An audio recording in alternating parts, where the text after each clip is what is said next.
Amados, hoje nós vamos falar sobre bibliologia, o estudo sobre a Bíblia. Importante ressaltar, nós não vamos ser específicos ou detalhistas. Por exemplo, não vamos explicar livro a livro, não vamos ser tão específicos a esse ponto. Nós vamos ter futuramente uma matéria só sobre bibliologia, vamos ter ali 5, 8, 10 aulas, mas isso mais para frente. Hoje nós vamos fazer um panorama geral.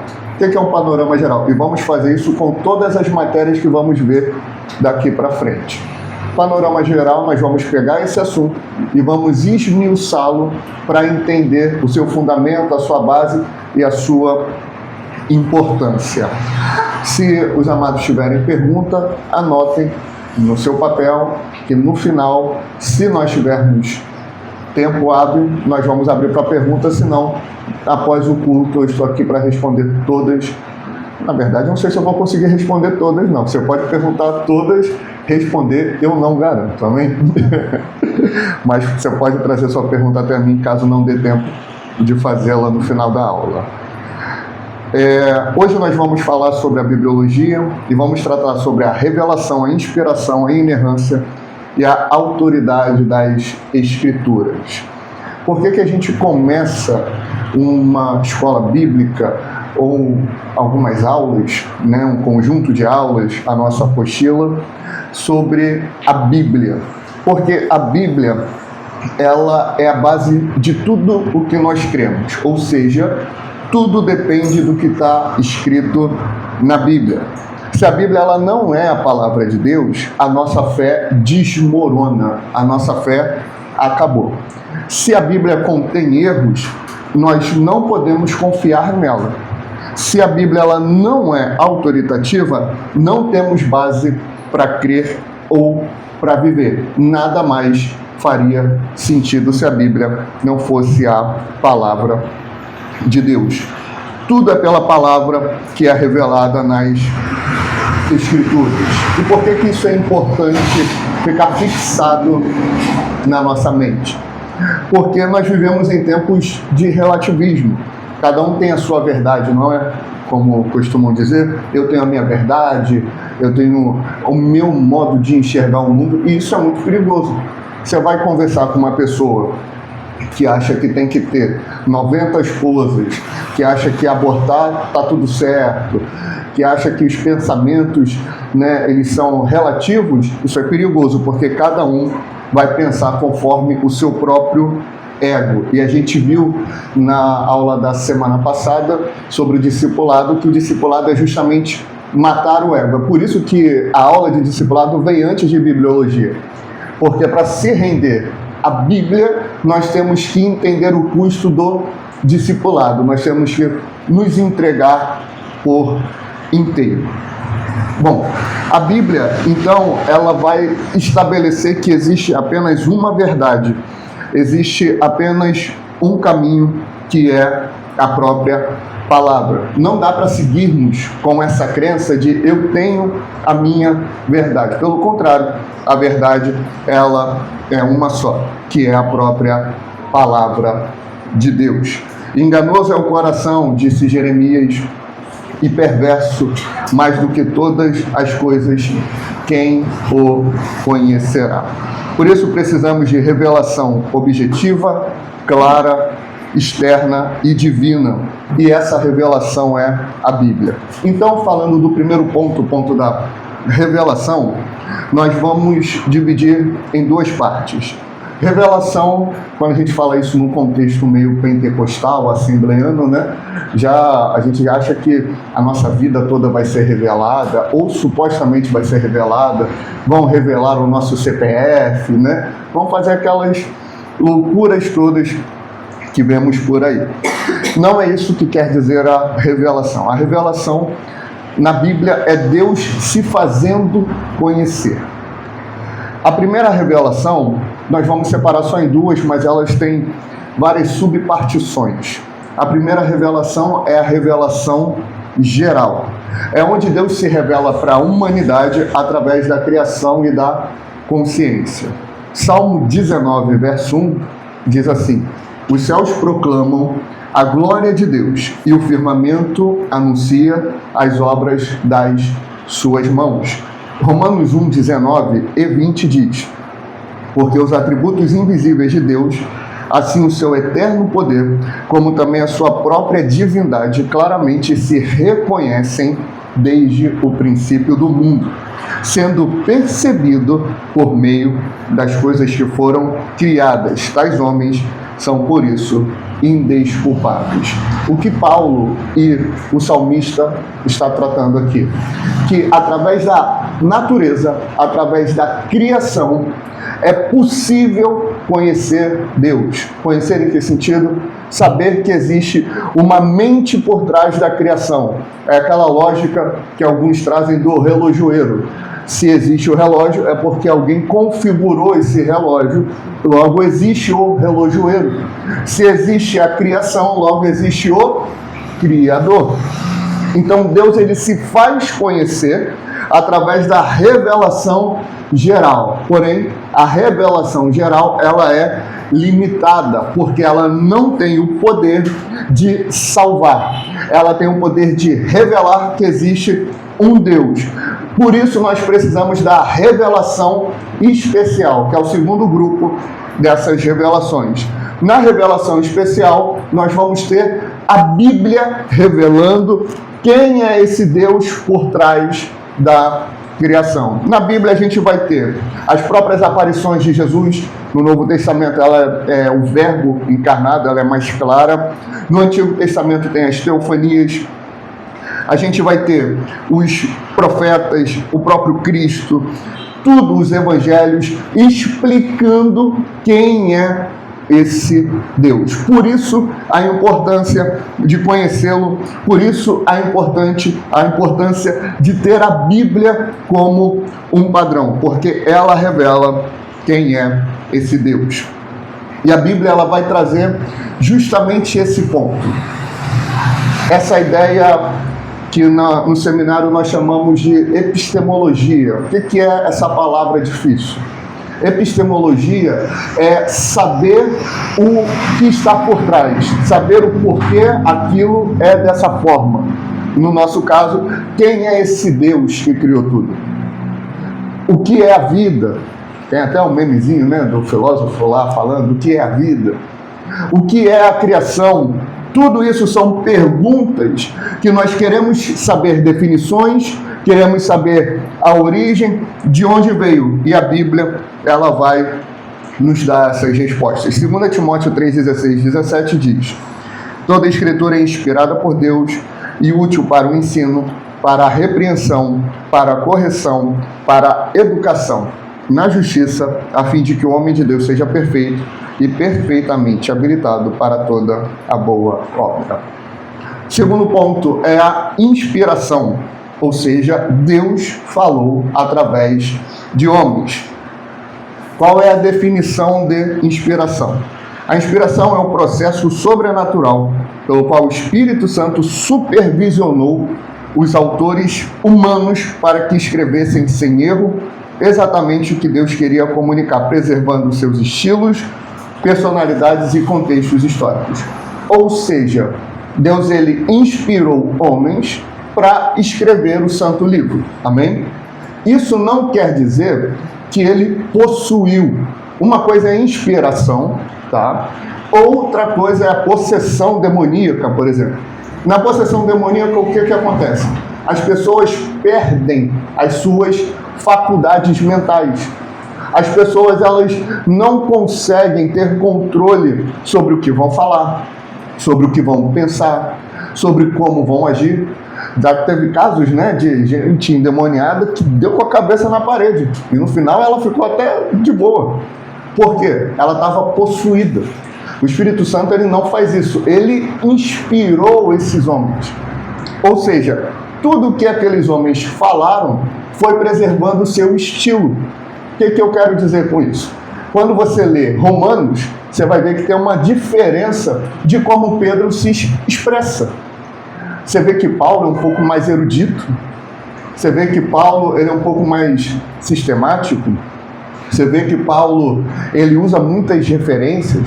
Agora você vê, Pedro, ele é objetivo ao extremo. Porque a forma de Pedro se comunicar era aquela. Pedro, ele não era um mestre, ele não era um rabino. Agora não, Paulo era. Paulo, ele era fariseu.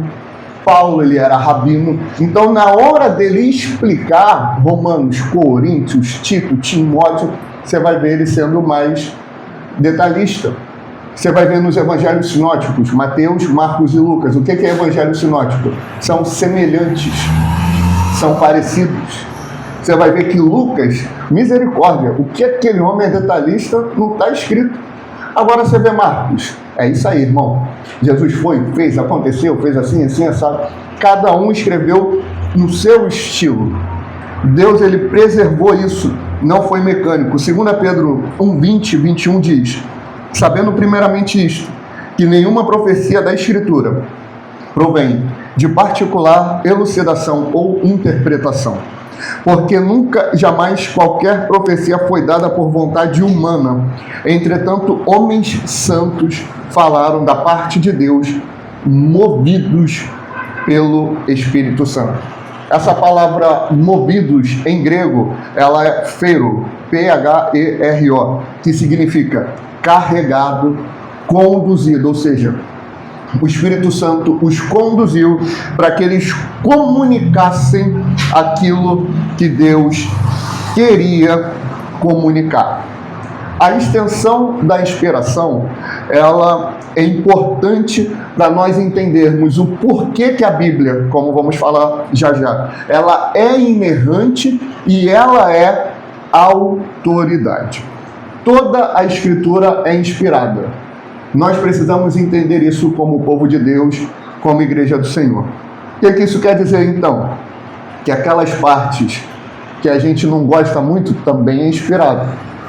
Um livro que boa parte dos crentes tem, às vezes, né, eu não vou falar um horror, né, para ninguém, né, se sentir assim mal, mas que a gente tem um pouquinho de resistência quando está lendo a Bíblia toda, é Levítico, né? É um livro um pouquinho mais chato, que é muito cerimonial, é muita regrinha, às vezes é muito repetitivo. Esse livro foi inspirado por Deus. Você sabe, quando você começa a ler 1 Crônicas, que tem um monte de genealogia, aquilo ali também foi inspirado por Deus. Toda a Bíblia, de Gênesis 1 até Apocalipse 22, foi inspirada por Deus. Até algumas palavras Deus quis que estivesse ali para justamente instruir o povo.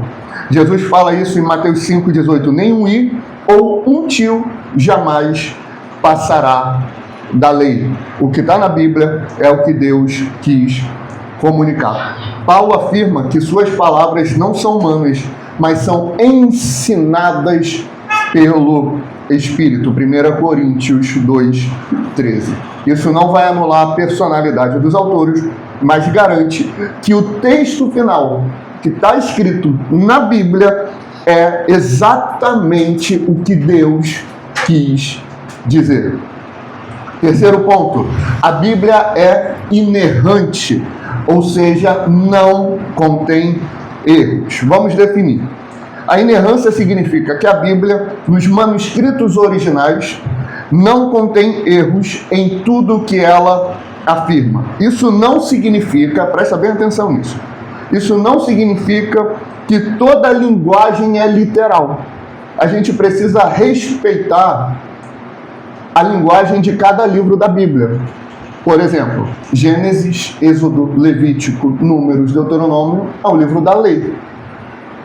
Ruth é um livro histórico. 1 Reis é um livro histórico. 1 Samuel é um livro histórico. Isaías é um livro profético. Cada um tem que ser entendido dentro da sua literatura, porque senão a gente vai pegar algumas coisas que estão escritas na Bíblia e trazer para a igreja como doutrina quando não são. Você vai ter alguns atos proféticos que os profetas executaram. Isso não é para ser aplicado na igreja nos dias de hoje, porque aquilo foi para aquela dispensação, foi para aquele momento. Não é para pegar a bandeira do Brasil e ungir a bandeira do Brasil como um ato profético. Deus, ele não quer que isso seja feito.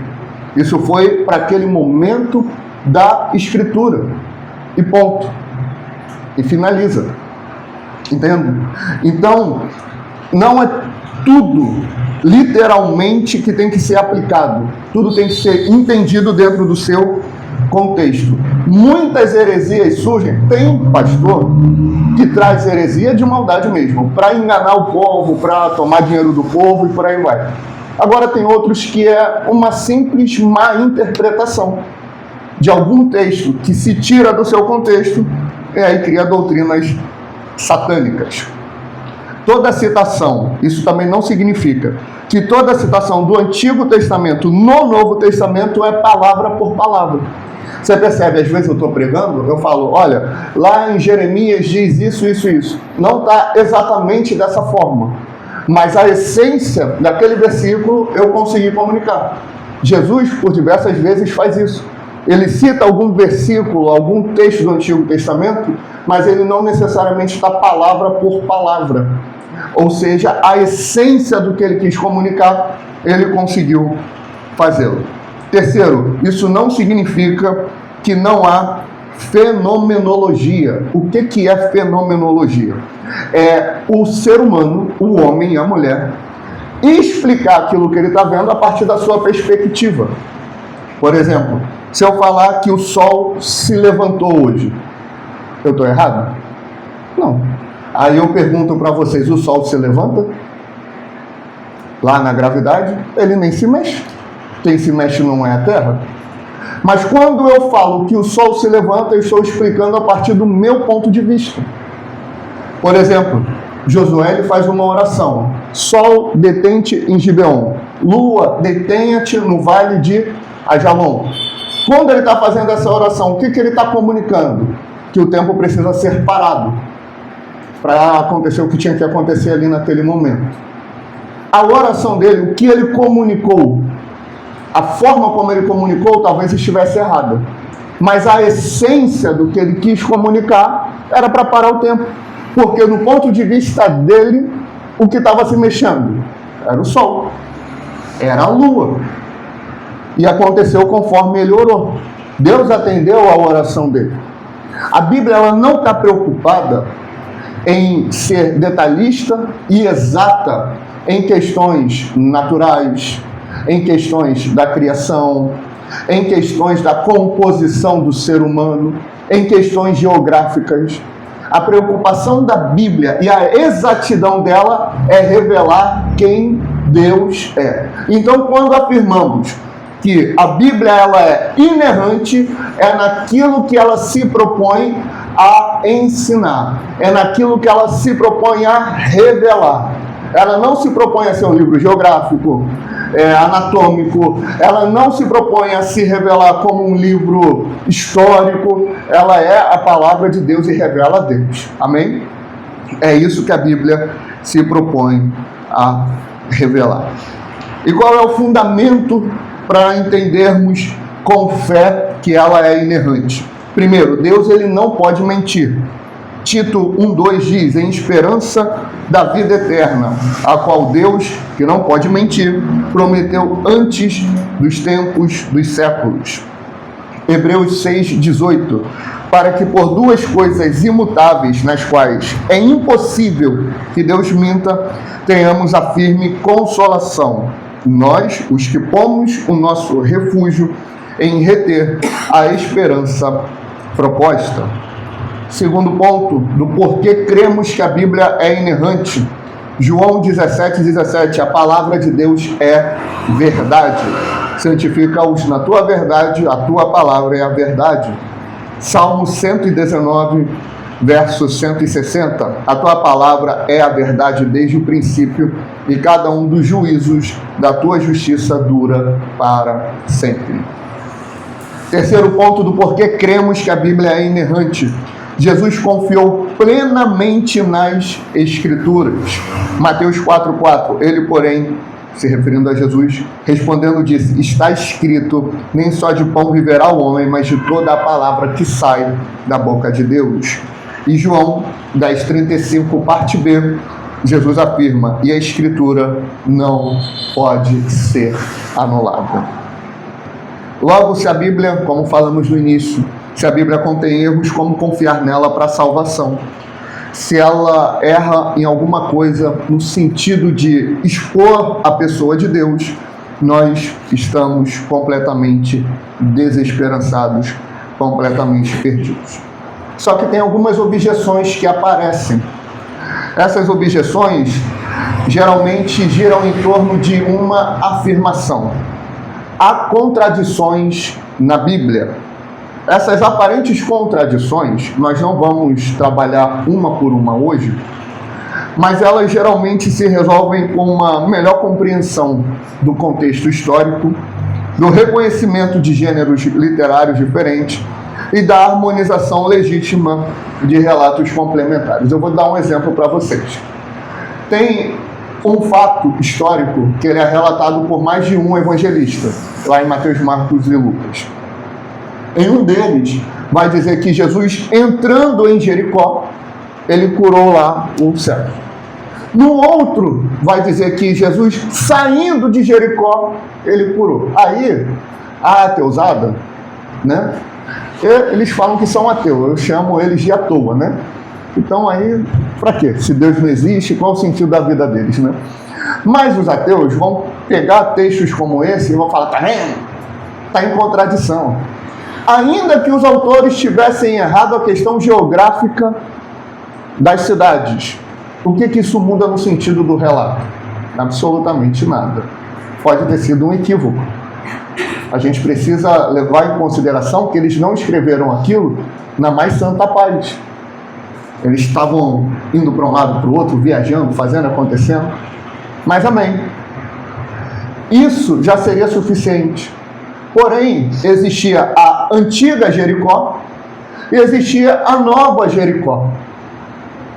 Por isso, um vai relatar que quando ele estava saindo de Jericó, ele curou. O outro vai relatar que quando ele estava entrando em Jericó, ele curou, porque uma era atrás da outra. Então não tem contradição. Às vezes é só fazer uma simples pesquisa. Antes tinha que ir na biblioteca, hoje é só ir no Google e pesquisar, que a gente vai conseguir entender melhor essas aparentes contradições. Outras contradições são de terminologias. Deus não é homem para que minta, nem filho do homem para que se arrependa. Num outro texto, isso é em Números 23, em 1 Samuel 15, o texto, naquele capítulo, vai dizer que Deus não se arrepende. E no final diz, e Deus se arrependeu de ter colocado Saul como rei. Todas as vezes que está dizendo que Deus não se arrepende, é no sentido dele não ter errado. Ele não erra, ele não peca. Mas quando diz que Deus se arrependeu de ter colocado Saul como rei, ou lá em Gênesis que diz que Deus se arrependeu de ter feito o homem, é que ele se entristeceu por ter criado o homem. Ele se entristeceu com a atitude de Saul como rei. Então, as aparentes contradições que existem, elas vão ser resolvidas entendendo o contexto, entendendo o gênero literário e fazendo a harmonização de forma coerente e sincera. A Bíblia, ela foi copiada muitas vezes, deve ter erros, e sim, as traduções, como o exemplo que eu dei agora, de Deus se arrepender ou não, elas vão conter alguns erros, mas a essência do texto bíblico será mantido e será estabelecido. E os erros de tradução não são problemáticos. Quarto ponto, autoridade. A Bíblia é nossa única regra de fé. A Reforma Protestante, ela trouxe de volta para o povo de Deus esse princípio que é o sola scriptura, ou seja, somente a Escritura é autoridade final e infalível para a fé e prática. Isso não significa que a Bíblia é a única fonte de conhecimento. Amém? Existe ciência, existe história, a própria experiência pessoal. Isso também não significa que tradição, que a razão, elas são inúteis. o que a gente tem que fazer? Tem que colocar tudo no seu devido lugar. Existem outras fontes de conhecimento? Existe, mas não sobre Deus. Amém? Conhecimento sobre Deus é a Bíblia, é a teologia.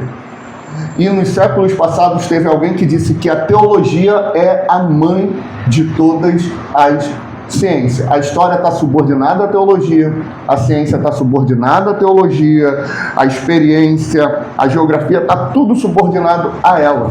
O que é que eu quero dizer com isso? Quando a gente for estudar a Bíblia, a gente não precisa ir no sentido de eu não vou consultar outros livros, outros pregadores, outras pessoas que dedicaram tempo histórico, dedicaram um estudo arqueológico para entender.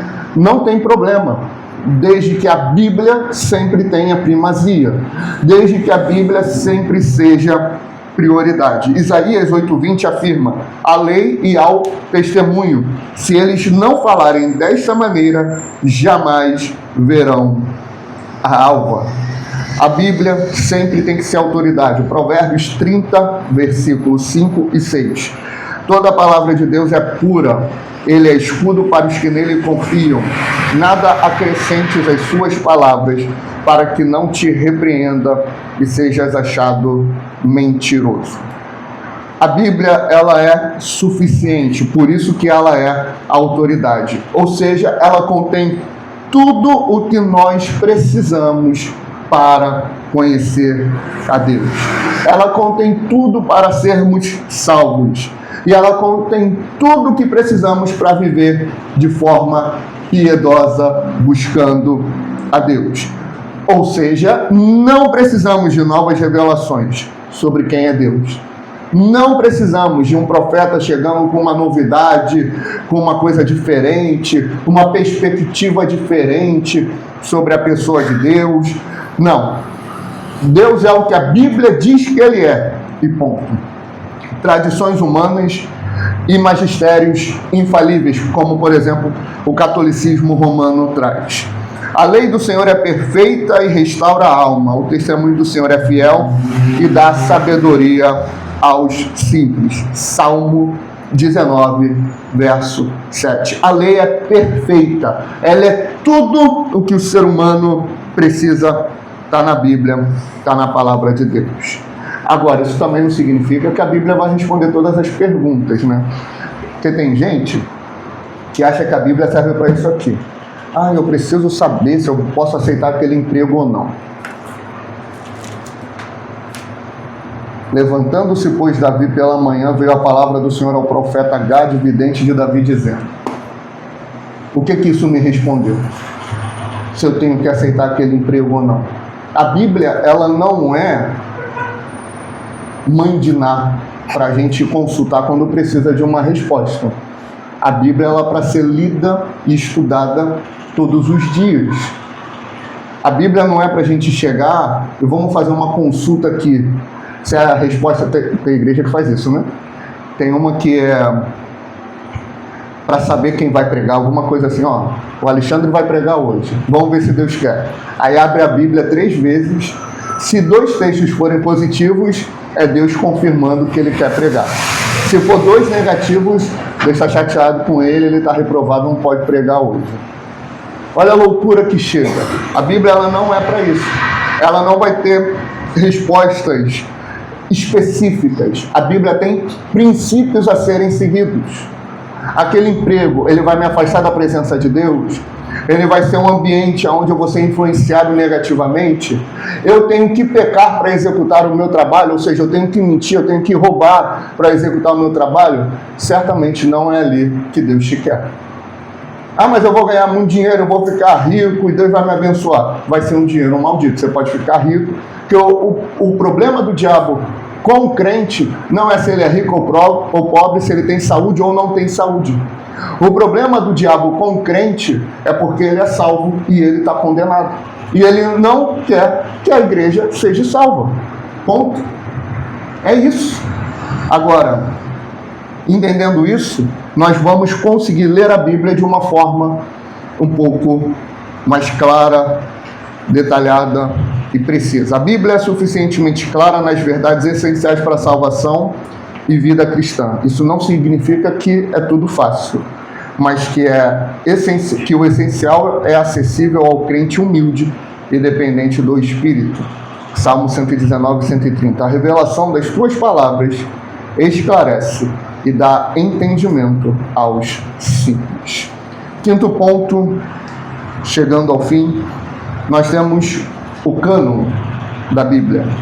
O cânon é uma palavrinha que foi cunhada na história da igreja para definir ou determinar a lista de livros reconhecidos como inspirados e autoritativos. Vocês sabem que existem outros livros que dizem que os apóstolos escreveram, que alguém ali que estava envolvido com Jesus, com os profetas, escreveram. Nós temos o Primeiro e o Segundo Testamento. Vamos lá.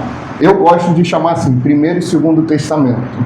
Eu acho que quando a gente chama de Antigo Testamento, dá uma ideia que é antiquado. Mas para a gente não perder aqui a essência da mensagem do estudo, vamos lá. O Antigo Testamento, ele tem 39 livros. Quando você pega o Taná é a Bíblia dos judeus, que é só o Antigo Testamento. Lá tem 22 livros, dependendo, vai ter 24 livros. Só que no fim, 39, 22 ou 24 livros é tudo a mesma coisa. Porque eles pegam conjuntos de livros e consideram um só. Por exemplo, os profetas menores são bastante livros. Eles consideram um livro só, que é o livro dos profetas. Primeiro e Segundo Reis é um livro só. Primeiro e Segundo Crônicas, um livro só. Então eles vão fazendo essas junções, ou no caso, eles vieram primeiro, né? A gente fez as separações e a gente tem 39, eles têm 22 ou 24. No fim é a mesma coisa. Qual a diferença? Igreja Católica Apostólica Romana. Eles colocaram 7 livros a mais, dizendo que são inspirados por Deus. E no fim, não são.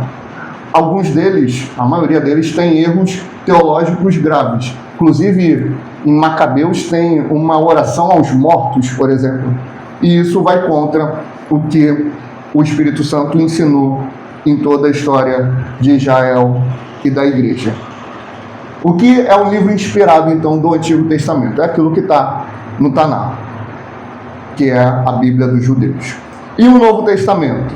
A igreja, com o passar do tempo, ela foi reconhecendo o que era inspirado e o que não era. Entenda bem, a igreja não definiu o que era inspirado, amém? Ela não trouxe a definição, olha, esse aqui eu quero, esse eu não quero, não. Através de alguns critérios, ela reconheceu o que era inspirado ou não era. Dentro desses critérios, nós temos a apostolicidade, a ortodoxia, o uso litúrgico e o testemunho interno do Espírito. O que é a apostolicidade? Tem que ter sido escrito por um apóstolo ou por alguém próximo a ele. O livro de Mateus foi Mateus que escreveu, que era um apóstolo. Marcos que escreveu, que era discípulo de Pedro e que caminhava com Paulo. Lucas caminhava com Paulo. João era apóstolo. Atos foi escrito por Lucas. E assim sucessivamente. Ortodoxia tinha que ser coerente com a fé apostólica.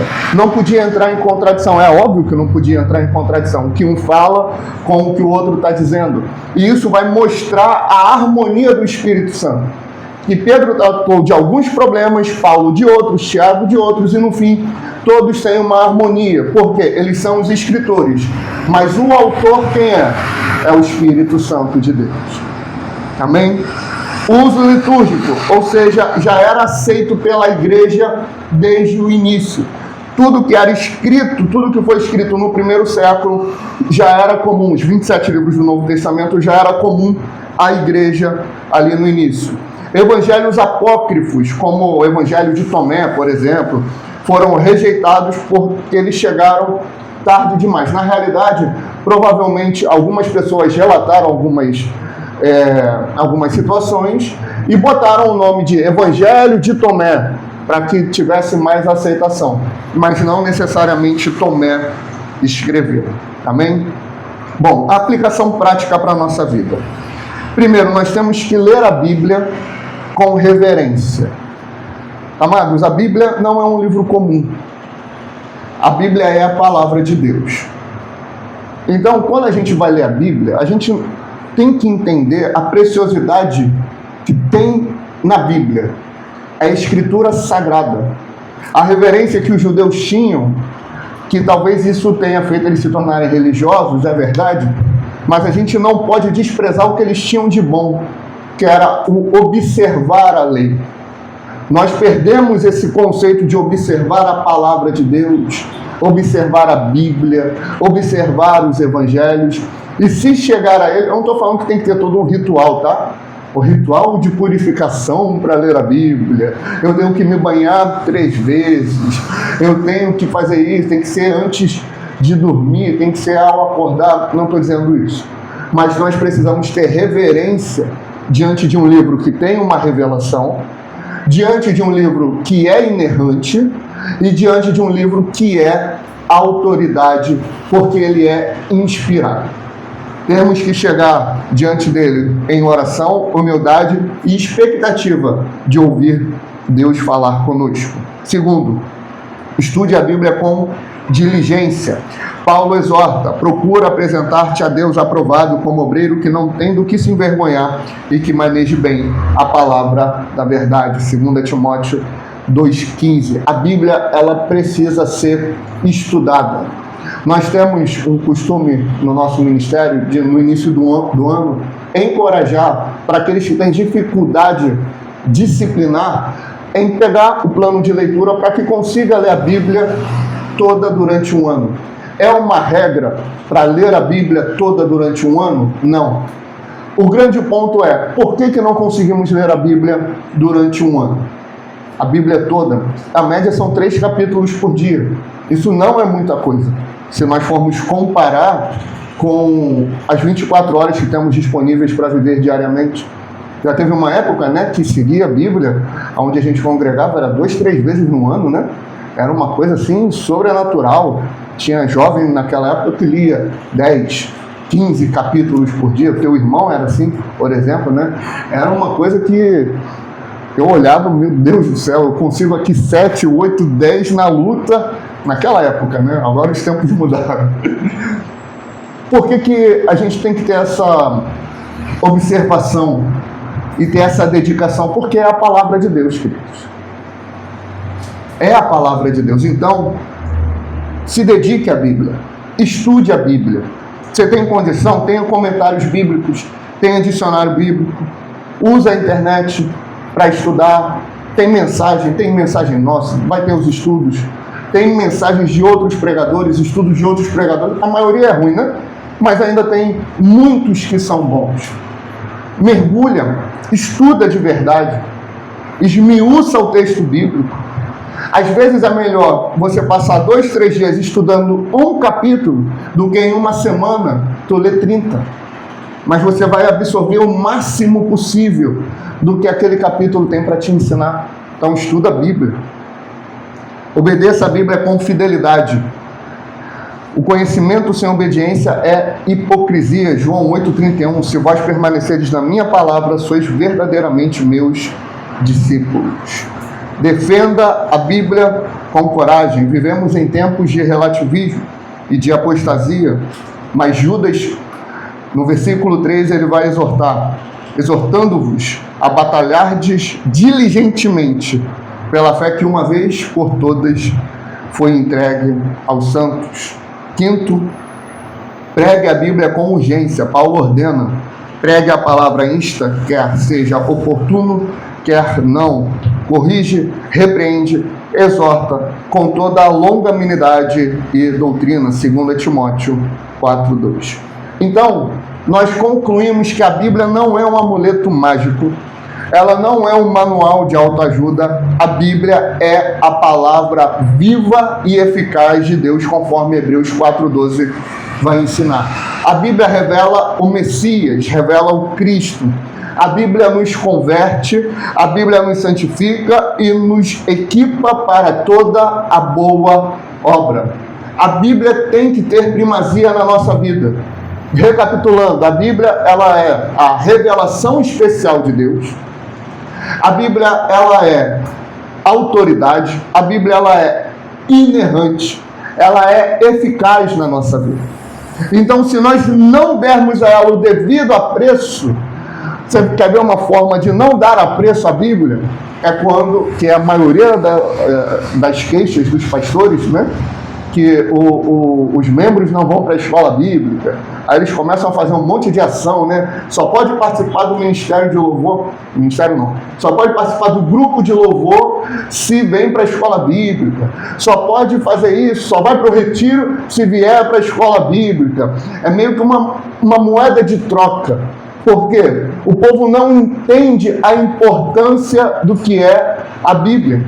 Mas aí quando o Brasil virar Coreia do Norte, aonde está proibido a Bíblia, aí vai dar valor. Aí, quando não puder mais pregar, não puder mais estudar a Bíblia, quem me dera, eu gostaria de ter os recursos. Quando não tinha acesso à internet, tinha que comprar material.